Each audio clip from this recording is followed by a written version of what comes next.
Welcome to TheoTrade. This is Don Kaufman. It's October 28th, 2019, and you are watching the TheoTrade evening video. There's 3 minutes left inside of today's trading session. I gotta tell you, today's trading session, it was light out there, people.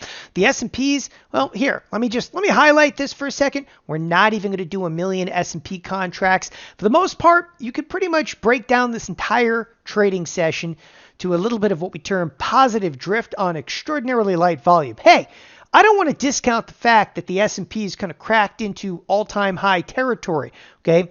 However, everything amounts to the economic calendar this week. Not so much earnings. Listen, we're only a few minutes away from Google's earnings that will be coming out. Push it aside for the time being. Right now, when I say it's all about the economic calendar, if you haven't looked at the economic calendar, I mean, they're going to be dropping bombs out there throughout the course of this week. There's Case-Shiller coming out on Tuesday, on Wednesday.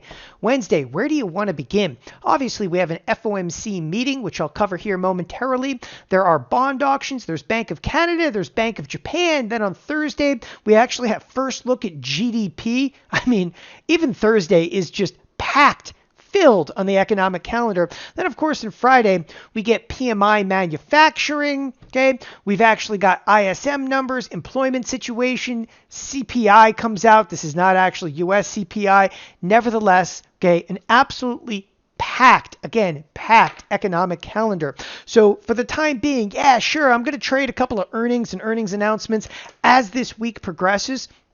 But the next time that you guys are going to hear from me on this evening video is not going to be until Wednesday, which is after the FOMC meeting. And I got to give you a couple of quick heads up, things that I see that have nothing to do per se with Google's earnings announcement. Or for example, Apple, which will be coming out, as the week progresses. I believe it's Wednesday.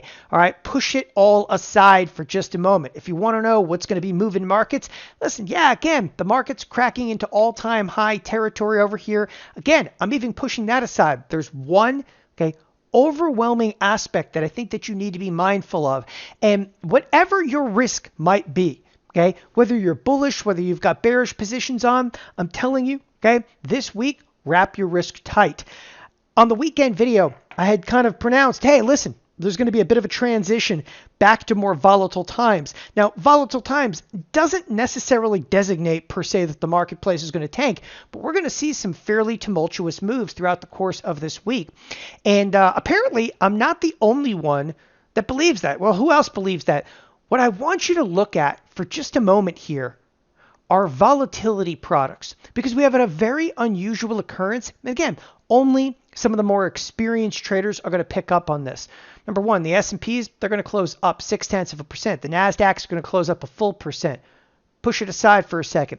Why are the volatility? There's the closing bell. Google coming out any second. Oh, it's going to get exciting. Why are the volatility products up today? For example, you look at the volatility futures here. The volatility futures are actually slightly elevated in a day the S&Ps are up, 15, 20 points? The VIX, slightly elevated today. If it was one or two products, I wouldn't have any concern. Cruise down to the bottom of the screen over here. You realize the short-term volatility, this is the 9-day VIX, is up, almost 13%. The longer duration VIX is up by the tune of 1.6%. And even the VVIX, which has been crushed down lately, the VVIX is on the bid, people. Again, is on the bid. So we're seeing all the volatility products in almost perfect confluence bidding back to the upside. By the way, again, we have earnings that are dropping out literally as we speak over here. So the big one that's coming out specifically today, everybody wants it, everybody loves it, everybody knows it, it's Google. But again, I want to push that aside because that isn't necessarily what's going to cause your overall portfolio, whatever your options trades happen to be, or whether you have a long duration portfolio. Wrap your risk tight. What that means is know where you stand in the world. If the S&Ps, and I'm going to relate this to the spiders, right here, right now. If these spiders were to trade, and I'll just give you a quick example, up $5 or down $5, do you know where you stand in the world?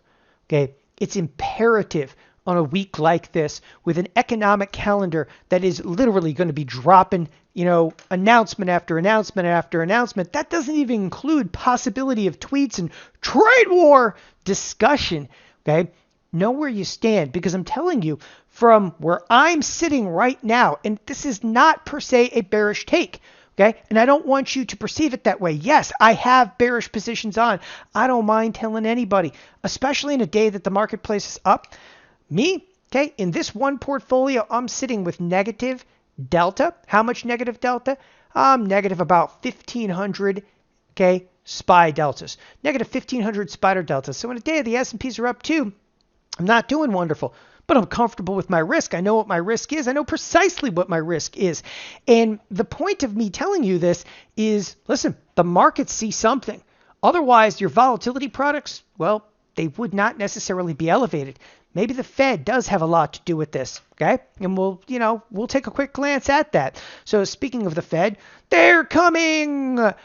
Right now, we're pricing in a 25 basis point cut. Plain and simple, there's a 95% chance of that. And you can see it there. You can also look at the probabilities. This is a little bit more confusing, but if you take a look at these probabilities right here, this happens to be the day before Halloween. And Jerome Powell speaks. What does he see? His own shadow, and then hides for another 6 weeks. Anyway, about a 95% chance of a 25 basis point cut. But that's why I kind of call this video. I really think that this is going to be a lot of buy the rumor, sell the Fed. Okay, listen, the Fed right now, it's completely and utterly priced in. So they're going to have to do something quite spectacular, or they're going to disappoint the marketplace. What might be spectacular? Oh, kicking on a version of something not called quantitative easing that really is quantitative easing. I believe they're going to have expansion of the balance sheet. Listen for it in Jerome Powell's conversation on Wednesday afternoon. Next, this happens to be the daily Treasury yield curve. Okay, one thing I want to point out, this happens to be, whoops, swing and a miss. Okay, what I want you to see right there, okay, that's what the yield curve kind of looks like right now. And when we start looking and we start talking about a yield curve, okay, we're looking at, for example, different maturities.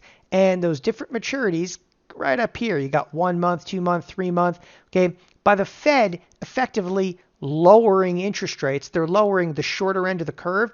It is going to flatten this curve out. You can see that the 1 month rates, right? Those 1 month rates are actually higher right now than 1 year, than 2 year, than 3 year. You got to go all the way out, okay, to 10 year to find anything that's actually yielding more than 1 month. By the Fed effectively lowering, okay, this portion of the curve, well, they're kind of steepening that yield curve, at least to some degree. The yield curve will kind of flatten out again at the very least. But if the market doesn't like it, okay, if they get disappointed, it's going to get downright ugly. Speaking of downright ugly, well, maybe Google is out, because those S&Ps, all right, they dropped a couple of points. The NASDAQ is off a little bit. We'll go take a quick glance at the Google, which is currently down about $40 after hour. Now, I say that, but the expected move in there is almost $70. So there is room for movement, people. Big room for movement. And I want to reiterate again, I don't think that the earnings of Google per se are going to set a larger tone for the marketplace. The reason I don't believe that, you just have to look at Amazon. Amazon, what do? They missed. Okay, their earnings missed. I know I'm referencing back to last week. Okay, but that's neither here nor there. Amazon rallied yet again today. So what you're effectively seeing is Amazon's now up, okay, post earnings. What does it take? Well, they were down for a few minutes on Friday before they rallied back up on Friday, and both again follow through to the upside. Net. You now have Amazon up after their earnings, and their earnings were not so spectacular.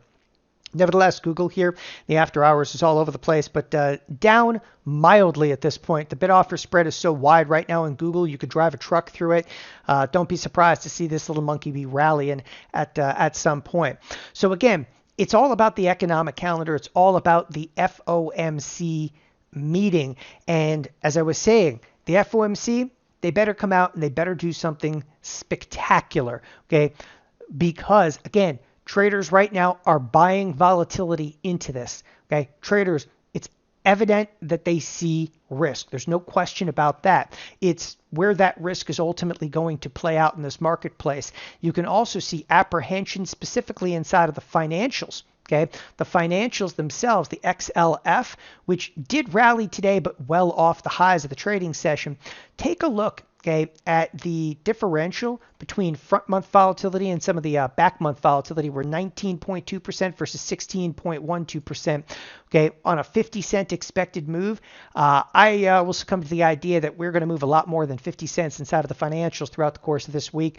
Net, I would like to be a buyer of premium inside of the financials here in the very near term. Again, where I stand, I see some volatility starting to emerge in the marketplace. And again, don't get caught off guard at this point in time. Know where your risk stands. Know the fact that there's only a $33 and change expected move this week, and we are probably going to get every bit of that and then some.